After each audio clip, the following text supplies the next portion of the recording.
Okay, இந்த ஆக்டிவிட்டிக்கு நம்ம என்ன பண்ண போகிறோம்னா, முதலாவது இந்த பேப்பர் எடுத்துக்கிறோம். அதை அழகாக ஒரு பிரிண்ட் அவுட் எடுத்துக்கிறோம்.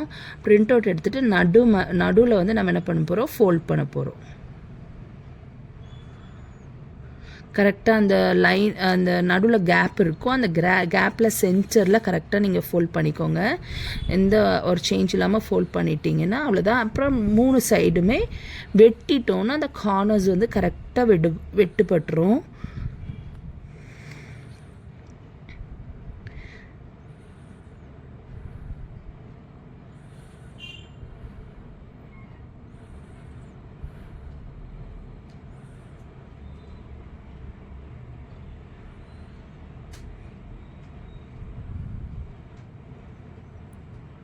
இப்போ இது வெட்டின பிறகு நம்ம என்ன பண்ண போகிறோம், இதை வந்து ஸ்டிக் பண்ண போகிறோம். ஸ்டிக் பண்ணுறதுக்கு முன்னாடி நீங்கள் ஒரு ட்ரையல் அது இது மடித்து பார்த்துட்டு கூட பண்ணலாம், அப்படியும் பண்ணலாம். இல்லை ஸ்டிக் பண்ணிவிட்டு கூட நீங்கள் ட்ரையல் அந்த இது வந்து அதுக்கேற்ற மாதிரி மடிக்கலாம். இது வந்து ஒரே பேப்பர் ஆனதுனால நமக்கு ஈஸி. 3 கார்னர்ஸில் மட்டும் கொஞ்சம் கம் போட்டால் போதும், அது இமீடியட்டாக ஒட்டிக்கும். எக்ஸ்ட்ராவாக நம்ம வேறு எதுவும் பண்ண வேண்டாம். இப்படி ஒட்டிக்கலாம். இப்படி போட்டாச்சுன்னா அது அப்படியே ஒட்டிடும். இப்போ வந்து நமக்கு அந்த பேப்பர் ரெடி. இனி இதை வந்து எப்படி ஃபோல்ட் பண்ணுறது, அது ஃபோல்டிங் வந்து நமக்கு கரெக்டாக வரணும், இல்லைன்னா ஓவர்லேப் ஆகும்.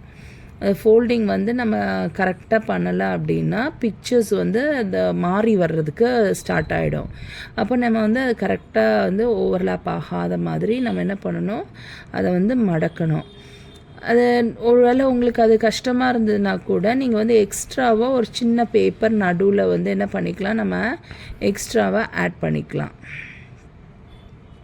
இல்லை அதுக்கேற்ற மாதிரி அட்ஜஸ்ட் பண்ணி என்ன பண்ணணும், நம்ம இப்படி நான் ஃபோல்ட் பண்ணுற மாதிரி இப்படி நம்ம ஃபோல்ட் பண்ணிக்கணும். அது கரெக்டாக கொஞ்சம் கேப் வந்து ரொம்ப ஓவர் கேப் அது இதுன்னு இல்லாமல் கரெக்டாக இருக்கிற மாதிரி நம்ம என்ன பண்ணிக்கணும், இதை வந்து இப்படி ஃபோல்ட் பண்ணிக்கணும். இப்போ இது வந்து kingdom of all, kingdom for all. இப்போ இந்த தான் வந்து நம்ம அப்போ பண்ணினது. இப்போ அதை அப்படி ஸ்டார்ட் பண்ணி பிள்ளைகளுக்கு அதை எக்ஸ்பிளைன் பண்ணிவிட்டு, செகண்ட் வந்து இன்விடேஷன். இந்த இன்விடேஷனில் ஜீசஸ் இன்வைட்ஸ், அந்த ஃபில் இன் த பிளாங்கில் வந்து அந்த குழந்தையுடைய பேர் போடுங்க.